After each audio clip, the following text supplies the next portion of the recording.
Assalamualaikum warahmatullahi wabarakatuh. Kembali lagi dengan saya Muhammad Hafiz Wicaksono dengan NPM 1941177 kelas manajemen 22B dengan dosen pengampu Bapak Ade Chandra SMMM.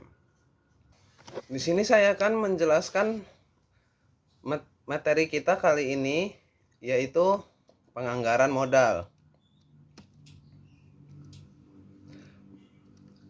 Pengertian penganggaran modal. Penganggaran modal adalah proses yang digunakan bisnis untuk mengevaluasi potensi proyek atau investasi besar, membangun pabrik baru, atau mengambil saham besar di usaha luar adalah contoh inisiatif yang biasanya memerlukan penganggaran modal sebelum disetujui atau ditolak oleh manajemen. Sebagai bagian dari penganggaran modal, perusahaan mungkin menilai arus kas masuk dan arus keluar proyek prospektif seumur hidup untuk menentukan apakah potensi keuntungan yang dihasilkan memenuhi tolak ukur target yang memadai. Proses penganggaran modal juga dikenal sebagai penilaian investasi. Selanjutnya ada manfaat capital budgeting bagi perusahaan. Yang pertama itu ada menunjukkan faktor resiko proyek atau investasi. Dalam proses capital budgeting, divisi keuangan wajib meneliti resiko apa saja yang berpotensi terjadi jika proyek dimulai. Daftar risiko tersebut kemudian wajib ditimbang dan dicari solusinya. Jika ternyata risikonya terlalu besar, maka pihak penanggung jawab proyek wajib mengajukan rencana solusi sebelum proyeknya disetujui. Yang kedua adalah menentukan jenis proyek yang dapat dilakukan. Manfaat kedua capital budgeting adalah memberikan alternatif proyek lebih minim resiko atau menguntungkan bagi perusahaan. Siapapun dapat mengajukan rencana proyek guna melewati proses capital budgeting.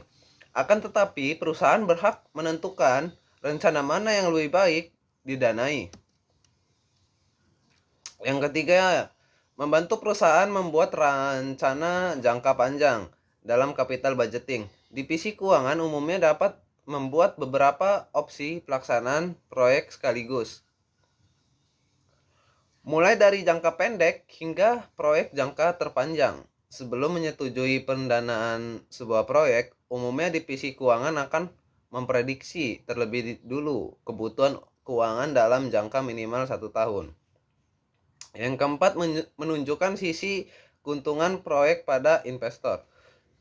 Bagi perusahaan dengan pendanaan dari investor, capital budgeting adalah proses yang menguntungkan. Selain bukti profesional perusahaan, capital budgeting juga dapat menunjukkan sisi profitabilitas sebuah proyek berdasarkan data terpercaya. Yang kelima ada menghindari proyek dari oknum. Tidak dapat dipungkiri, proyek perusahaan adalah salah satu kegiatan rawan markup oleh oknum yang tidak bertanggung jawab. Dengan adanya capital budgeting, Anda dapat menghindari potensi pelanggaran oleh para penanggung jawab proyek di perusahaan, sehingga dana perusahaan dapat dimanfaatkan dengan seefektif dan seefisien mungkin tanpa adanya tindak korupsi. Selanjutnya ada macam-macam metode capital budgeting. Yang pertama itu ada net present value atau NPV. Metode capital budgeting yang pertama adalah net present value atau NPV. Dalam metode ini, budget proyek akan dihitung berdasarkan potensi perkembangan nilainya di masa depan. Perhitungan metode NPV hanya dapat diterima jika proyek memiliki nilai di atas 0 Rp. Agar lebih paham, berikut contoh budgeting menggunakan metode net present value. Yang kedua ada internal rate of return atau IRR. Metode kapital berikutnya adalah internal rate of return atau IRR. Metode IRR, capital budgeting adalah metode yang mempertimbangkan waktu selain perhitungan nilai future value yang mempertimbangkan waktu. Selain perhitungan nilai future value atau FV, uang, Berbagai ahli menyebut bahwa metode IRR lebih jauh efektif dan akurat dibandingkan NPV. Yang ketiga ada Average Rate of Return atau ARR. Metode capital budgeting selanjutnya adalah Average Rate of Return. Perhitungan capital budgeting menggunakan metode ini mirip dengan IRR, akan tetapi yang dihitung adalah rata-rata pendapatan per tahunnya. Yang keempat ada Payback Period. Metode selanjutnya capital budgeting adalah payback period, yaitu metode capital budgeting berdasarkan waktu kembalinya pendanaan.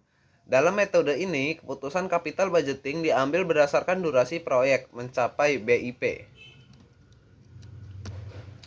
Selanjutnya ada tujuan penganggaran modal. Anggaran modal memiliki tujuan sebagai berikut. Yang pertama ada tujuan penyusunan anggaran modal adalah untuk mengambil keputusan mengenai penyertaan modal investasi jangka panjang yang akan dikeluarkan oleh perusahaan untuk kegiatan operasionalnya.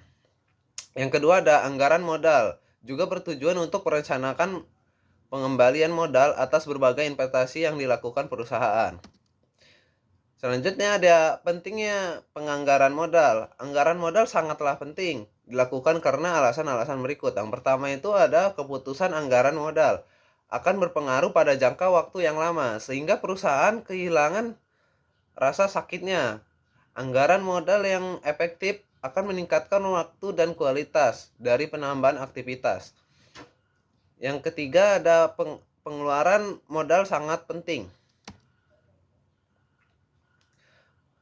Nah, kesimpulannya penganggaran modal adalah suatu proses perencanaan yang mencakup penganalisaan dan pemilihan berbagai modal investasi. Modal investasi merupakan suatu pengeluaran yang diharapkan dapat menghasilkan manfaat lebih dari 1 tahun di masa mendatang. Modal investasi ini berkaitan dengan penggunaan dana atau kas untuk mendapatkan kegiatan operasional yang akan membantu memperoleh penghasilan atau mengurangi biaya-biaya di masa mendatang. Keputusan tentang pemilihan investasi merupakan keputusan yang sangat penting. Keputusan ini tidak hanya pada tingkat risiko yang harus ditanggung, melainkan juga menentukan tingkat keuntungan perusahaan di masa mendatang. Sepertinya itu saja yang dapat saya sampaikan. Sebelumnya terima kasih dan saya tutup. Wassalamualaikum warahmatullahi wabarakatuh.